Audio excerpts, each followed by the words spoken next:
우리 하나님 말씀 우리 사무엘상 4장 보겠습니다.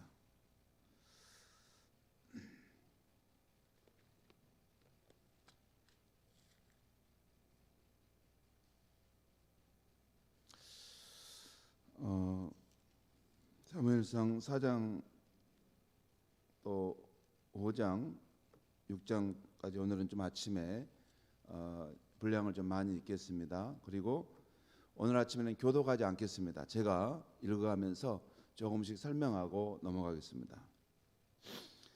그 다음에 여러분 여러분 광고 한 가지만 말씀드리면 아침에 우리 지금 특별 새벽기도 하면서 이렇게 봉헌하는 걸 보니까 세 분이 하셨어요. 세 분이 하셨는데 이 봉헌 기도를 제가 특세 기간 동안에 할 겁니다. 그런데 가만히 생각해 우리 보면 좋겠어요. 우리 새해를 시작하지 않습니까? 그리고 여러분 각자 소원이 있을 겁니다. 소망이 있을 거고 또 그리고 새해 특별 새벽 기도를 참여할 때 이게 처음 마음 뭔가 하나님을 정말 경외하는 마음으로 시작하는데 여러분 내 몸도 나오지만 또 하나님께 작은 예물이라도 이렇게 준비해서 특별히 헌금 봉투에 이렇게 기도 제목을 쓰시고 이거 내는 것 자체가 이게 믿음입니다. 여러분 이게 형식이 이게 별로 무가치하다고 여기면 신앙이 세워질 수 없습니다.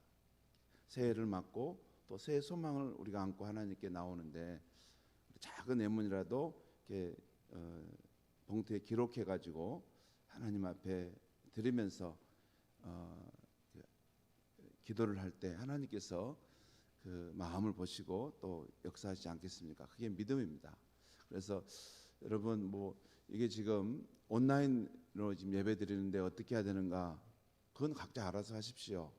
제가 어떻게 말할 수 있는 건 아닌데 주일날 하셔도 되고 나중에 하셔도 되고 어떻게 집에서 봉투를 준비해서 이렇게 담으셨다가 나중에 하셔도 되고 저는 잘 모르겠습니다. 근데 중요한 것은 새해를 맞고 또 마음의 소원을 들고 특별 새벽 기도에 하나님 참여한데 그냥 아무 뜻 없이 그냥 와서 이렇게 하는 것보다 우리가 뭔가 하나님께 우리의 헌신 그것을 표현하고 나오는 것이 신앙이지 않겠나 그런 마음이 들어서 제가 말씀드립니다. 왜냐하면 자꾸 우리가 이런 형식들이 너무 이렇게 별거 아닌 것처럼 이게 코로나 상황에서 지나가 버리는데 그렇지 않습니다. 너무 중요합니다. 저는 어떻게 해야 될지는 잘 모르겠습니다. 각자가 하나님 앞에 이 특세 기간 동안 하나님 주시는 은혜를 내가 받고자 한다면 어떤 방식이든지 기도하면서 준비하면 좋겠습니다. 오늘 하나님 말씀 사무엘상 우리 1절부터 또 사무엘상 4장 1절부터 또 5장 그리고 6장 8절까지 쭉 읽어가겠는데요. 그리고 6장 12절 13절 읽어가겠는데요. 제가 쭉 한번 읽겠습니다. 사무엘상 4장 1절 하반절에서부터 읽습니다. 여기서부터 하나님의 언약궤에 대한 말씀을 쭉 이게 말씀이 쭉 진행돼 가는데 이 언약궤가 상황이 어떻게 돼 가는가를 여러분이 주목해 보시면 됩니다. 하나님의 언약궤가 들어가는 곳에 어떤 일이 일어나는가 보겠습니다. 사무엘상 4장 1절 하반절부터 제가 읽겠습니다. 이스라엘은 나가서 블레셋 사람들과 싸우려고 에베네셀 곁에 진치고 블레셋 사람들은 아벡에 진쳤더니 블레셋 사람들이 이스라엘에 대하여 전열을 벌이니라. 그들이 싸우다가 이스라엘이 블레셋 사람들 앞에서 패하여 그들에게 전쟁에서 죽임을 당한 군사가 4,000명 가량이라.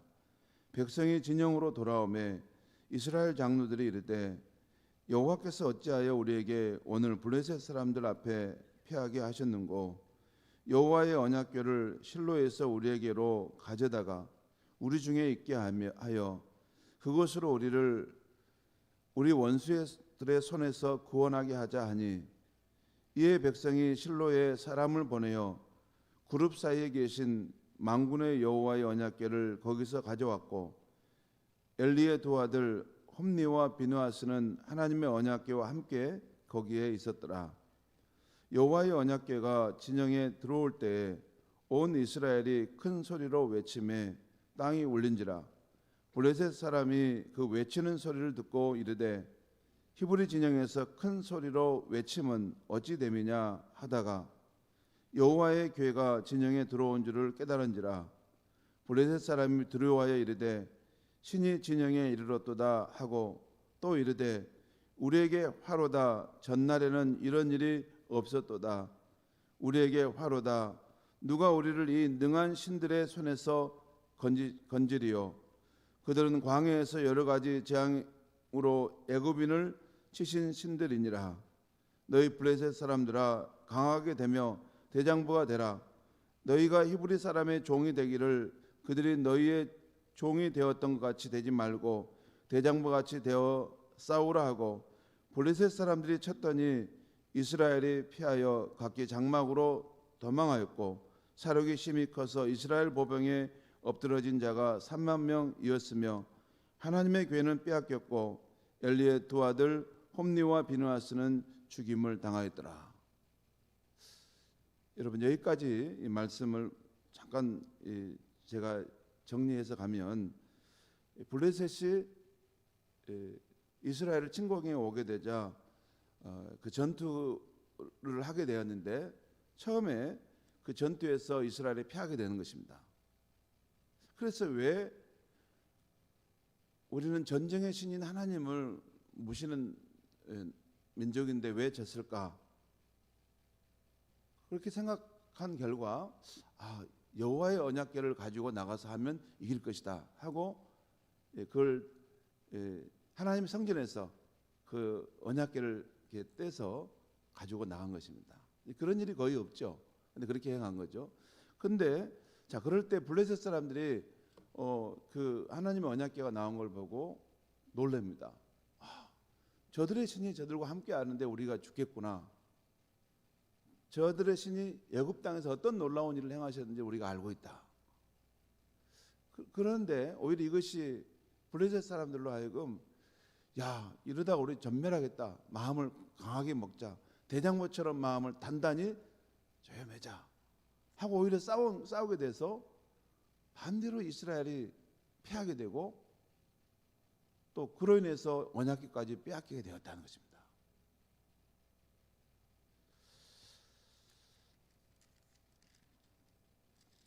그리고 이 내용을 한 병사가 뛰어가서 그 실로에 있는 제사장인 엘리에게 말하게 됩니다. 당신의 아들들이 죽었고 전쟁에 패했고, 그리고 언약궤는 빼앗겼습니다. 그러자 엘리가 너무 그 일에 충격을 받고 쓰러져 죽게 되죠. 자, 그 다음에 그 이제 홈니와 비느하스, 그 악한 제사장이었던 그 홈니와 비느하스의 그 일을 관련해서 그 비느하스의 그 아내가 죽음의 상황에서 있은 일이 나오는데, 오늘 그 사무엘상 4장 19절에서 22절까지 보겠습니다. 그 며느리인 비느하스의 아내가 임신하여 해산 때가 가까웠더니 하나님의 궤를 빼앗긴 것과 그의 시아버지와 남편이 죽은 소식을 듣고 갑자기 아파서 몸을 굽으려 해산하고, 죽어갈 때 곁에 서 있던 여인들이 그에게 이르되, 두려워하지 말라. 내가 아들을 낳았다 하되 그가 대답하지도 아니하며 관념하지도 아니하고, 이르기를 영광이 이스라엘에서 떠났다 하고 아이 이름을 이가봇이라 하였으니 하나님의 궤가 빼앗겼고 그의 시아버지의 남편이 죽었기 때문이며, 또 이르기를 하나님의 궤를 빼앗겼으므로 영광이 이스라엘에게서 떠났다 하였더라. 참 홈니와 비느하스가 악한 제사장인데, 참 그의 비느하스의 아내는 그래도 신앙이 있었던 것 같아요. 마지막 하나님의 궤가 빼앗긴 것에 대해서 가슴 아파하면서 하나님의 영광이 떠났다 하면서 생을 마치고 죽어갑니다. 자, 그 다음에 또 5장 1절에서부터 12절까지 제가 읽겠습니다. 블레셋 사람들이 하나님의 교회를 빼앗아 가지고 에베네셀부터 아스돗에 이르니라. 블레셋 사람들이 하나님의 교회를 가지고 다곤의 신전에 들어가서 다곤 곁에 두었더니 아스돗 사람들이 이튿날 일찍 일어나 본즉 다곤이 여호와의 궤 앞에서 엎드러져 그 얼굴이 땅에 닿았는지라. 그들이 다곤을 일으켜 다시 그 자리에 세웠더니 그 이튿날 아침에 그들이 일찍 일어나 본즉 다곤이 여호와의 궤 앞에서 또 다시 엎드러져 얼굴이 땅에 닿았고 그 머리와 두 손목은 끊어져 문지방에 있고 다곤의 몸뚱이만 남았더라. 그러므로 다곤의 제사장들이나 다곤의 신전에 들어가는 자는 오늘까지 아스돗에 있는 다곤의 문지방을 밟지 아니하더라. 여호와의 손이 아스돗 사람에게 엄중히 더하사 독한 종기의 재앙으로 아스돗과 그 지역을 쳐서 망하게 하니 아스돗 사람들의 이를 보고 이르되 이스라엘의 궤를 우리와 함께 잊지 못하게 할지라. 그의 손이 우리와 우리 신 다곤을 친다 하고 이에 사람을 보내어 블레셋 사람들의 모든 방백을 모으고 이르되 우리가 이스라엘의 신의 궤를 어찌하랴 하니 그들이 대답하되 이스라엘의 신의 궤를 가드로 옮겨가라 하므로 이스라엘 신의 궤를 옮겨갔더니 그것을 옮겨간 후에 여호와의 손이 심히 큰 환난을 그 성읍에 더하사 성읍 사람들의 작은 자와 큰 자를 다쳐서 독한 종기가 나게 하신지라. 이에 그들이 하나님의 궤를 에구론으로 보내니라. 하나님의 궤가 에구론에 이른즉 에구론 사람이 부르짖어 이르되 그들이 이스라엘 신의 궤를 우리에게로 가져다가 우리와 우리 백성을 죽이려 한다 하고 이에 사람을 보내어 블레셋 모든 방백을 모으고 이르되 이스라엘 신의 궤를 보내어 그 있던 곳으로 돌아가게 하고 우리와 우리 백성이 죽임 다감을 면하게 하자 하니 이는 온 성읍이 사막에 환난을 당함이라. 거기서 하나님의 손이 엄중하심으로 죽지 아니한 사람들은 독한 동규로 치심을 당해 성읍의 부르짖음이 하늘에 사무쳤더라. 사무엘상 5상의 상황은 블레셋이 이스라엘과의 전쟁에 승리하고 그 노획물로 이스라엘의 신의 상징인 그 언약궤를 탈취해 가지고 그 자기의 승리를 기념하기 위해서 다곤 신상 앞에 갖다 줬는데 이게 그 다음부터 일이 또 새롭게 시작된 겁니다. 무슨 말이냐면 이게 다곤 신상과 신전이 쑥대밭이 되고 또 여호와의 언약궤가 그곳에 그걸 함부로 대하는 그들에 대해서 하나님이 손을 쓰기 시작하는데 아스돗과 가드와 에굴론에 있는 모든 성읍의 사람들이 그로 인해서 고통을 당하고 죽음을 당한다는 것입니다. 그 결과 이 이스라엘의 이 신, 이 언약궤가 있음으로써 우리가 이 고통을 당하구나. 이것을 빨리 원래의 자리로 돌려보내자. 이것이 우리가 살 길이다. 그 의견으로 지금 합치된 겁니다. 그래서 다시 또 6장 1절부터 제가 8절까지 읽겠습니다. 여호와의 궤가 블레셋 사람들의 지방에 있은 지 7달이라. 블레셋 사람들이 제사장과 복술자들을 불러서 이르되 우리가 여호와의 궤를 어떻게 할까? 그것을 어떻게 그 있던 곳으로 보낼 것인지 우리에게 가르치라. 그들이 이르되 이스라엘 신의 궤를 보내려거든 거저 보내지 말고 그에게 속건제를 드려야 할지니라. 그리하면 병도 낫고 그의 손을 너희에게서 옮기지 아니하는 이유도 알리라 하니 그들이 이르되 무엇으로 그에게 드릴 속건제를 삼을까 하니 이르되 블레셋 사람의 방백의 수요대로 금 독종 5과 금지 5마리라야 하리니 너희와 너희 통치자에게 내린 재앙이 같음이니라. 그러므로 너희는 너희의 독한 종교의 형상과 땅을 해롭게 하는 죄의 형상을 만들어 이스라엘 신께 영광을 돌리라. 그가 혹 그의 손을 너희와 너희 신들과 너희 땅에서 가볍게 하실까 하노라. 애굽과 바로가 그들의 마음을 완악하게 한 것 같이 어찌하여 너희가 너희 마음을 완악하게 하게 하겠느냐. 그가 그들 중에서 재앙을 내리신 후에 이건 하나님이 그 애굽 땅에 재앙을 내리신 후에 그들이 백성을 가게 함으로 백성이 떠나가지 아니하였느냐. 그러므로 새 수레를 하나 만들고 멍에를 메어 보지 아니한 젖나는 소 2마리를 끌어다가 소의 수레를 메우고 그 송아이들은 떼어 집으로 돌려보내고 여호와의 궤를 가지다가 수레에 싣고 속건제로 드릴 금으로 만든 물건들은 상자에 담아 궤 곁에 두고 그것을 보내어 가게 하고. 그 다음에 12절 13절 말씀 보겠습니다. 암소가 베스마스 길로 바로 행하여 대로로 가며 갈 때 울고 좌우로 치우치지 아니하였고 블레셋 방백들은 베스메스 경계선까지 따라가니라. 베스메스 사람들이 골짜기에서 밀을 베다가 눈을 들어 궤를 보고 그 본 것을 기뻐하더니. 베스메스는 이스라엘 땅이죠. 그 언약궤가 다시 이스라엘 땅으로 돌아온 걸 보고 그 백성들이 기뻐했다는 것입니다. 성도 여러분,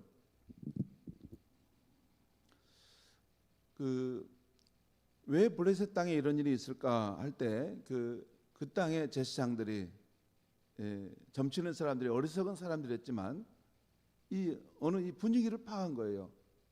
이게 이스라엘의 하나님 그 신을 우리가 잘못 건드렸구나. 이분을 우리가 노엽게 했구나. 그래서 이것은 우리가 그냥 이렇게 이걸 그냥 돌려보내면 될 문제가 아니고 우리가 잘못한 거에 대해서 정말 깊이 사죄를 하고 회개를 하고 그에 대한 보상을 하고 보내야 된다 해가지고 자기들끼리 뭐 이렇게 계획을 했어요. 이게 금으로 된 뭐까지 몇 가지 이렇게 도구들을 이렇게 형상을 만들어 가지고 그분을 달래려고 해서 이렇게 보낸 겁니다. 물론 하나님은 그렇게 해서 움직이는 분은 아니세요. 그분들이 낮은 얕은 하나님에 대한 이해 방식으로 그것을 표현한 것이지만 그럼에도 불구하고 그 안에 그들이 이스라엘 하나님을 함부로 대할 수 없는 분이구나. 두려운 마음으로 그의 영광을 다시 회복하기를 바라는 마음을 하고 돌려보냈다는 것입니다. 물론 그로 인해서 그 블레셋 땅의 그 독점과 그 고통의 상황은 멈추게 된 것이죠. 성도 여러분, 제가 오늘 이렇게 말씀을 많은 부분을 읽게 되었냐면 이 전체가 하나의 패키지로 연결되어 있는 것입니다. 이게 전체가 한 스토리로 연결된 것을 한 부분만 잘라서 볼 수 없기 때문이었습니다. 오늘 말씀의 제목은 하나님의 언약궤입니다. 여러분, 우리에게 대망의 새해가 밝았습니다. 그러나 새해 벽두부터 코로나의 여파로 우리 2021년의 여정은 불투명하고 만만치 않은 일들이 있을 것으로 예상됩니다. 그리고 한국교회나 또 우리 자신조차도 이게 지금 처음 겪고 있는 이런 상황들 속에서 잘할 수 있을 것이라고만 말할 수는 없습니다. 새해도 우리는 예상치 못한 일을 또 만나게 되면 당황하게 되고 넘어질 수도 있습니다. 아마 우왕좌왕하는 상황들도 발생할 겁니다. 오늘 블레셋과의 전투에서 패배하고 우왕좌왕했던 이스라엘 백성들처럼 말입니다.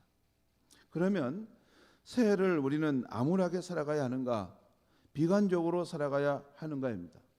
아닙니다. 하나님의 자녀인 우리가 하나님이 어떤 분이심을 우리가 바로 알게 되고 또 하나님이 어떻게 일하시는 분인지를 우리가 잘 알게 된다면 우리는 우여곡절에 이 코로나 상황 속에서도 언제나 희망을 갖고 살아갈 수가 있는 것입니다. 언제나 희망. 여러분이 믿든 믿지 않든 이것은 이게 언제나 그렇지 않은 삶은 희망입니다. 왜냐하면 우리 자신의 삶의 형편 때문에 그런 게 아니라 우리 가운데 역사하시고 활동하시는 하나님이 크고 놀라우신 분이기 때문에 언제나 희망입니다. 그 희망이 되신 하나님을 붙들고 가는 신앙의 성도들은 아마 그 새날 속, 그 날들 속에서도 희망찬 일들을 분명히 경험하게 될 것입니다. 오늘 말씀은 하나님의 언약궤가 이렇게 빼앗기는 것과 다시 그 이스라엘 땅으로 귀환하는 것에 대한 이야기입니다. 하나님의 언약궤는 그 옛날 모세 시대부터 만들어져 거룩한 성전에 모셔놓은 상자이죠. 그 안에는 세 가지의 물건이 있었습니다. 모세가 시내산에서 하나님으로부터 받아 백성에게 건너준 십계명이 쓰여진 두 돌판이 그 안에 담겨 있었고, 또 이스라엘이 광야 생활하는 동안 그 생명의 양식으로 이렇게 먹었던 그 만나를 담은 항아리가 그곳에 있었고, 또 세 번째로 제사장 아론이 썼던 그 싹이 난 지팡이가 그 안에 보관되어 있었습니다. 두 돌판과 또 만나 항아리, 싹이 난 지팡이가 있었어요. 그리고 이것들은 하나님께서 이스라엘 가운데 늘 활동하고 계시는, 살아계시는 분임을 상기시켜 주시는 물건이었습니다. 아무튼 이 하나님의 언약궤는 하나님이 자기 백성 가운데 살아서 함께 하신다는 그러한 상징적인 물건이었습니다. 오늘 말씀은 이스라엘 백성들이 블레셋과의 전쟁에서 패배해서 언약궤를 빼앗긴다는 것입니다. 이제 하나님의 영광이 이스라엘의 속에서 떠난 것 같은 그런 상황이었다는 것입니다. 그러나 하나님은 다시 블레셋에 대해서 승리하시고 영광 가운데 귀환하여 돌아오신다는 것입니다. 오늘 하나님의 언약궤 이야기는 4장부터 시작됩니다. 블레셋이 먼저 이스라엘을 침공하죠. 이스라엘은 처음 전쟁에서 지게 됩니다. 그러자 백성들이 모여서 왜 하나님의 백성인 우리가 전쟁에서 질 수 있단 말인가? 그래서 우리가 이번에는 하나님의 언약궤를 갖고 나가자 하고 가져나갑니다. 여러분, 여기에 몇 가지 생각이 있을 수 있는데 그냥 오늘 아침에는 여기 넘어가겠습니다. 그런데 이 블레셋이 처음에는 그 하나님의 언약궤가 이스라엘 군대에 들어오니 함성이 아마 들리지 않았겠습니까? 와, 하나님의 언약궤가 우리와 함께하니 이제 우리가 이겼구나. 와, 하니까 그 천지진동하는 소리를 블레셋 군대가 들을 때 이게 무슨 소리지? 오늘 본문 말씀 보면 애굽을 치시고 애굽에서 저들을 구원하셨던 그 하나님이 저들에게 들어오셨구나. 지금 그렇게 생각했다는 거죠. 그래서 처음에는 그들이 블레셋 사람들이 두려움을 느꼈습니다. 그런데 이 나중에는 그들이 이러다가 우리가 다 죽을 수 있겠다, 안 되겠다, 사생결단의 마음으로 그래 싸우자, 그렇게 마음을 정하고 싸웠던 것입니다. 그래서 결국 오히려 이스라엘은 대참패를 겪고 언약궤까지 이렇게 되었던 것입니다. 여러분, 왜 언약궤를 가져갔는데 이스라엘이 패하게 됐지? 여기서 한 가지 여러분 조심하셔야 됩니다. 하나님은 우리가 우리 마음대로 길들이고 우리 마음대로 이용할 수 있는 존재가 아닙니다. 하나님은 미신, 우상, 부적처럼 이거 딱 갖고 가면 내 뜻대로 움직이고 이렇게 그런 분이 아니에요. 그런 전쟁에 실패가 있고 이런 일이 있을 때 이 부분에 대해서 하나님 앞에 깊이 생각해 봐야 됩니다. 왜 이런 일이 왔을까? 더 깊은 곳에 들어가서 우리가 지은 죄가 없는가 회개하고, 또 우리가 하나님을 의지하는 기도하는 마음 필요하지 않는가, 그걸 생각해야 되는데 그냥 그 언약궤만을 가져가면 부적처럼 우리에게 힘이 달라붙어 가지고 이길 것이다.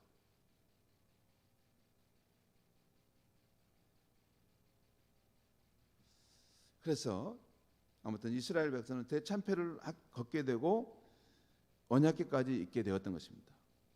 이제 이스라엘은 출애굽 이후에 처음으로 성전에 언약궤가 없는 초유의 사태를 맞게 된 것입니다. 여러분, 그런 적이 없어요. 성전에 언약궤가 없다. 큰 영적 위기를 맞았습니다. 이것은 마치 우리가 코로나를 만나서 사상 초유의 성전에서 모이지 못하고 온라인으로 가정에서 예배하는 것과 같은 상황입니다. 여러분, 그 당시 이스라엘 백성들이 그랬어요. 성전에 가서 이제 예배를 드리는데 언약궤가 없는데 하나님 우리 예배를 받으실까? 이게 가능한 예배일까? 이런 생각을 하겠다는 거죠. 신학적인 그런 문제가 발생한 거예요. 우리와 똑같은 상황입니다.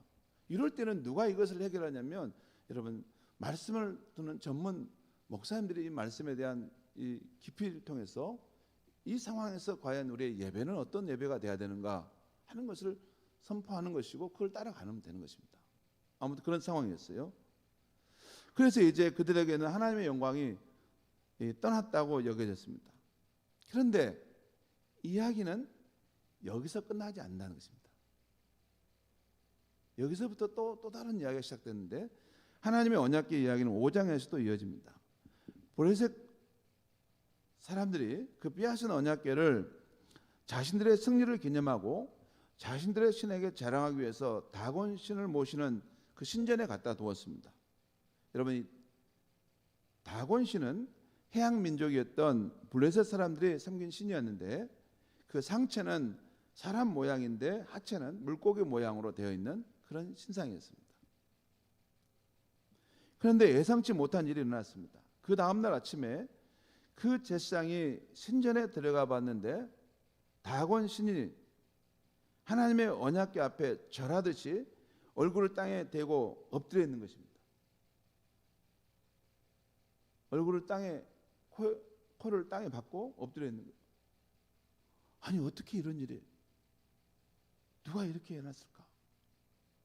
그 제사장은 이상함을 느꼈습니다. 하지만 누가 볼까 봐 얼른 그 넘어진 신상을 다시 떼어놨어요. 빨리 갔어요. 이 불경건한 상황을 보면 안 되니까. 그런데 그 다음 날에는 더 상상하지 못할 일이 생긴 것입니다. 아예 손발이 잘리고 머리가 당장 잘려도 나가고 몸뚱아리만 이렇게 서 있는 것이다. 그 순간 제사장들은 두려움을 느꼈습니다.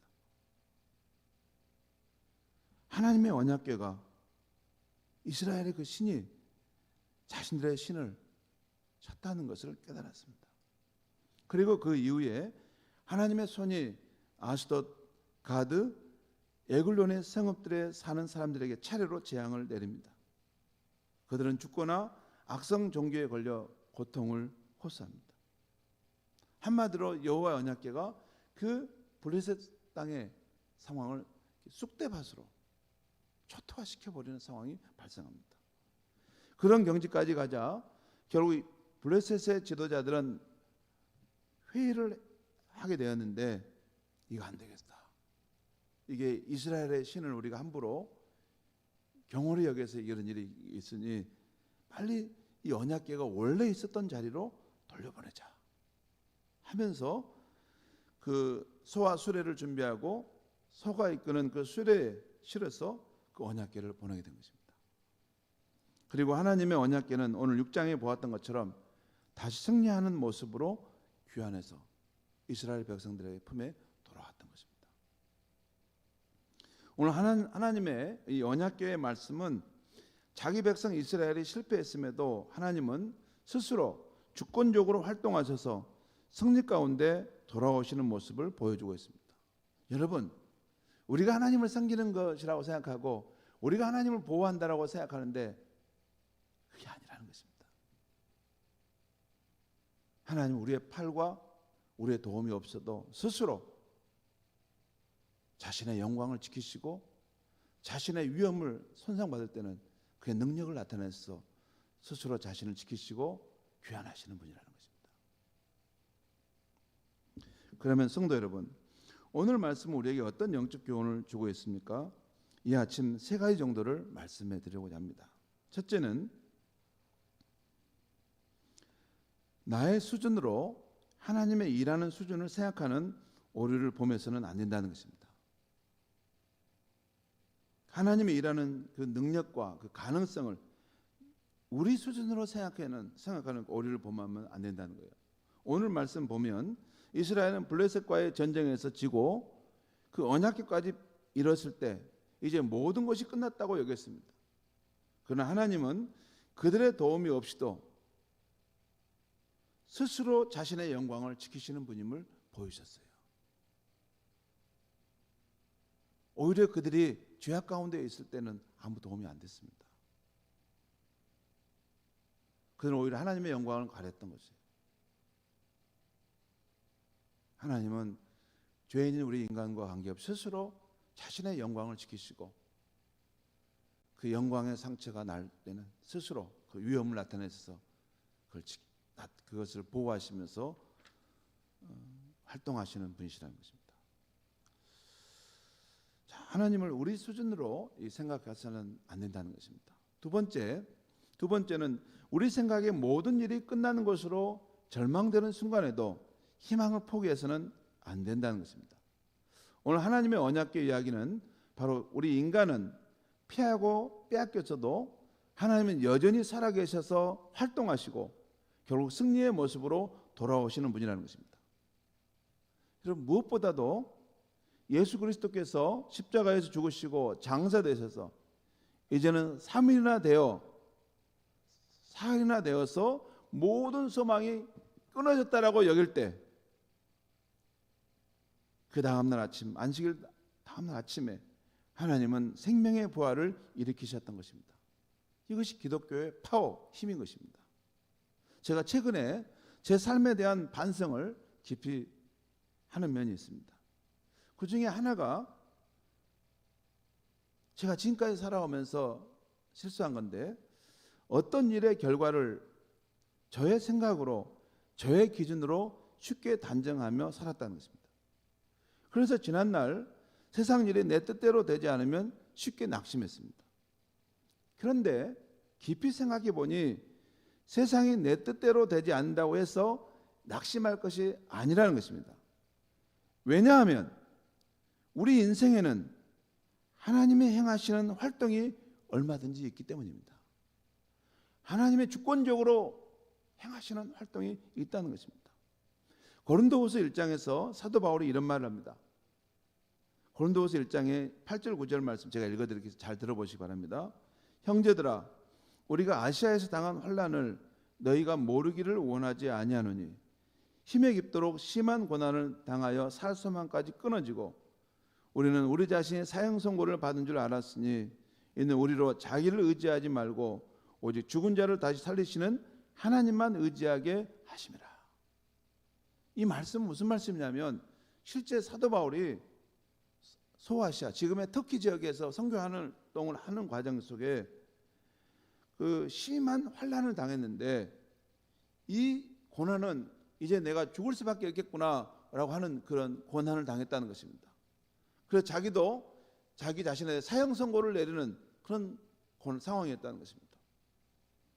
그런데 그 자리에서 죽지 않았다는 것이에요. 여러분, 사도 바울도 아시아에서 당한 환난이 너무 힘겹고 심한 고난이어서 자신의 생각에는, 자신의 기준에는 이제 죽었구나 하고 사형 선고를 내렸다는 것입니다.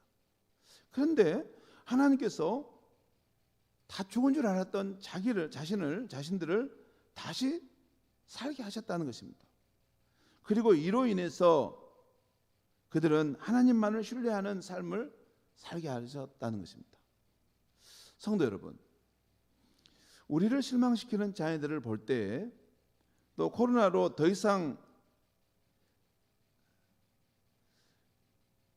우리의 일들을 감당해 갈 수 없는 상황을 볼 때 우리는 낙심하고 절망할 수 있습니다. 특별히 우리 가게 하시는 분들, 하루하루 벌어 살아가시는 분들은 이게 문 닫고 이렇게 세만 내야 되는 상황 속에서 너무 힘들고 아마 자포자기하고 싶은 마음이 들 수 있을 것입니다. 그러나 여러분, 하나님의 백성인 우리에게는 하나님께서 우리를 위해서 행하시는 활동이 있다는 것을 꼭 믿으시기 바랍니다. 여러분, 하나님을 믿어도 나만 살아가고 나만이 이러고 나만이 그 죽도록 가는 길이라면 그게 무슨 의미가 있습니까? 하나님이 나와 함께 하시고 나를 위해서 행하시는 활동이 있다는 것을 믿는 것이 하나님의 백성의 믿음 아닙니까? 그렇기 때문에 우리는 내 생각으로는, 내 기준으로는 끝이 왔고 더 이상 소망이 없겠구나라는 상황일지라도 하나님을 바라보고 우리는 또 소망을 붙들고 나아가야 하는 것입니다. 오늘 말씀 속에는 그것을 말하고 있어요. 우리가 다 패배하고 우리의 죄악으로 다 망가졌다 하더라도 그것으로 끝난 것이 아니라는 것입니다. 또 하나님께서 우리를 구원하시기 위해서 행하시는 그 일들이 남아있다는 것입니다. 그것을 바라볼 때 우리는 또한 소망을 가지고 살아갈 수 있습니다. 저는 그런 일들을 인생의 젊은 날에는 제가 별로 못 봤어요. 근데 인생을 어느 정도 살아가다 보니까 제가 이제 57세입니다. 저도 어느 정도 이렇게 살 만큼 살았어요. 그러다 보니까 젊을 때는 보이지 않는 것들이 오랜 세월이 지나면서 보이는 거예요. 아, 인생이란 이렇게 바뀔 수가 있구나. 인생이란 새로운 날이 올 수 있구나. 인생이란 이 끝이라고 생각했던 이 상황들이 역전될 수도 있는 거구나 하는 것을 제 눈으로 보고 있는 것입니다. 젊을 때는 그게 안 보여서 깜깜한 길을 가는 것처럼 하나님 어디 계시냐고 막 부르시잖아요. 아닙니다. 여러분 성경의 말씀을 믿으시기 바랍니다. 하나님이 그 백성들을 위해서 여전히 활동하고 계시고 준비하고 계시다는 것, 그것을 믿으시면 소망 가운데 갈 수 있고 또 때가 되면 하나님이 여러분이 기도한 것 이상으로 여러분의 삶의 회복의 역사를 나타내는 것을 보게 될 줄 믿습니다. 그것이 기독교 신앙입니다. 세 번째로 여러분, 첫 번째는 우리가 하나님의 일하는 걸 우리 수준으로 생각하는 오리를 보면서는 안 된다는 것. 두 번째는 우리 생각에 모든 것이 끝난 것 같은 상황 속에서도 우리는 희망을 포기해서는 안 된다는 것이고, 세 번째 오늘 이 이야기가 우리에게 주는 메시지는 이 하나님을 경외하는 마음으로 우리는 섬겨한다는 것입니다. 두렵고 떨리는 마음으로. 오늘 본문에서 여호와 하나님은 아무 말도 없으시고 아무 주장도 하지 않으십니다. 하나님은 전적으로 그런 놀라울 정도로 침묵 속에서 조용히 그 모든 일들을 움직여 가시면서 행하십니다.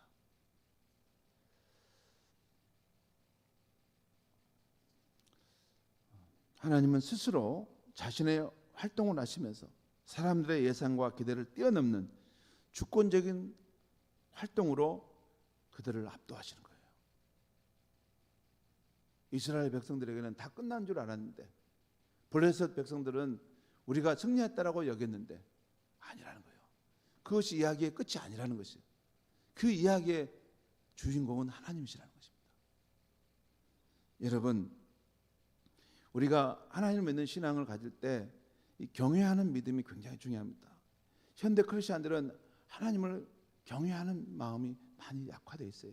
하나님을 친밀한 분으로, 내 친구 정도로만 생각하지 하나님을 정말 두려운 분으로 그런 하는 마음은 많이 약해져 있습니다. 하지만 하나님은 우리가 경외할 뿐인데 압도되는 두려움으로 그분을 섬겨야 될 뿐이라는 것입니다. 거친 풍랑이 있는 바다를 향해 예수께서 고요하라 잠잠하라 할 때 그 바다가 순종하는 것을 보았던 제자들의 이 경외함, 또 깊은 곳에 가서 고기를 잡으라 할 때 순종했더니 그물이 찢어질 만큼 많은 고기가 잡혔던 것을 보았던 베드로의 두려움이 엄습한 경외함, 그리고 자신이 겪은 고난으로 인해서 무지한 말과 생각으로 하나님의 기쁜 뜻을 함부로 단정했던 욥에 대해서 폭풍 가운데서 하나님이 나타나셔서 내가 이 세상을 창조할 때 내가 어디 있었냐 물으시면서 말씀하시는 그 절대적 하나님 앞에서 욥이 느꼈던 그 압도된 경외함, 이 마음을 가지고 하나님을 섬겨하는 것입니다. 여러분 잠깐 저를 보시죠. 욥기 마지막에 보면 욥과 세 친구들이 막 서로 이 고난이 어디서 왔느냐 서로 지루한 막 이렇게 막 갑론을박에 대한 이야기를 합니다. 그 가운데 인간의 무지한 말들도 막 나옵니다. 하나님의 기쁜 뜻은 모르고 사람의 스스로 이렇게 저렇게 단전해서 말합니다. 그때 마지막 순간에 하나님이 폭풍 가운데 나타나시면서 욥에 대해서 너는 무지한 말로 함부로 말을 하지 마라. 너는 대장부처럼 내 허리띠를 졸라매고 이제부터 내가 묻는 말에 답을 해라. 내가 이 세상에 기초를 놓을 때 너는 어디 있었느냐? 내가 이 세상에 바닷물이 터져 나올 때, 그 경계를 정할 때 너는 어디 있었느냐? 너는 하늘에 태양이 일어나는 것과 그 달이 가는 길을 누가 정했는지 아느냐? 너는 땅의 그 길을 측량해 본 적이 있느냐? 너는 죽음의 길이 어디서부터 오는 것이 너는 아는 적이 있느냐? 너가 무엇을 알고 있느냐? 너는 하나님의 일에 대해서 함부로 말하지 말라. 그럴 때 욥이 그 절대자 하나님 앞에서 그 압도된 두려움을 느끼면서 하나님을 경외함에 대한 고백을 한 것입니다. 성도 여러분, 하나님은 우리가 그분을 함부로 대할 뿐이 아닙니다. 두렵고 떨리는 마음으로 경외할 뿐입니다. 여러분, 또 그리고 우리가 그렇게 경외할 때 하나님은 그런 자들을 귀하게 여기시고 사랑하십니다. 시편 33편에 보면 여호와는 그를 경외하는 자 그들의 영혼을 사망에서 건지시며 그들이 굶주릴 때 그들을 살리시는도다. 또한 시편 34편에 보면 여호와를 경외하라 그를 경외하는 자에게는 부족함이 없도다. 또한 시편 115편에 보면 여호와를 경외하는 자들아 너희는 여호와를 의지하라 그는 너희의 도움이시오 너희의 방패시로다. 여러분, 하나님을 경외함으로 따르는 사람들에게 하나님이 얼마나 그들을 귀히 여기시고 축복하시는가. 여러분, 오늘 집에 가서 시편 말씀 한번 찾아보십시오. 경외라는 말이 나온 거 보면 너무 귀한 말씀들이 쏟아져 나옵니다. 사랑하는 성도 여러분, 새해 우리 신앙에 하나님을 경건히 두려워하는 그런 귀한 신앙이 꼭 세워지기를 바랍니다. 그래서 하나님이 주시는 이런 귀한 축복을 누리는 저와 여러분이 되기를 간절히 축원합니다. 기도하겠습니다. 하나님 아버지, 오늘 하나님의 언약궤가 이스라엘 백성들의 죄악과 잘못으로 침탈을 당하고 블레셋 땅에 떨어졌을 때 이제 모든 것이 끝나고 하나님의 영광도 끝났구나 생각할 그때 거기서 이야기가 끝나는 것이 아니고 하나님이 스스로 자신의 영광을 나타내시며 승리의 깃발을 세우시며 다시 귀환하시는 모습을 보았습니다. 하나님 아버지, 우리 인생이 코로 호흡하며 잠깐 살다가는 인생이 하나님을 함부로 대하고 경홀히 여기지 않게 하여 주시옵소서. 하나님의 그 영광, 하나님의 위험의 실체를 보게 하시고 그 압도된 두려움 가운데 하나님을 하나님답게 경외하고 섬길 수 있는 우리의 삶이 되게 하여 주시옵소서. 그리고 하나님 아버지, 우리가 하나님을 믿는 신앙의 길을 갈 때 아무리 우리의 생각에는 우리의 기준에는 모든 것이 끝나고 이제 다 절망이구나 하는 그 자리에서도 우리를 위해서 일해 가실 수 있는 하나님의 역사하심이 있음을 믿기에 소망을 붙들고 살아가는 우리가 될 수 있게 하여 주시옵소서. 새해 우리가 하나님을 경외하는 신앙으로 하나님과 함께 동행하며 이 어떤 어려운 세상도 능히 이기는 믿음의 삶을 살게 하여 주시옵소서. 예수님의 이름으로 기도하옵나이다. 아멘.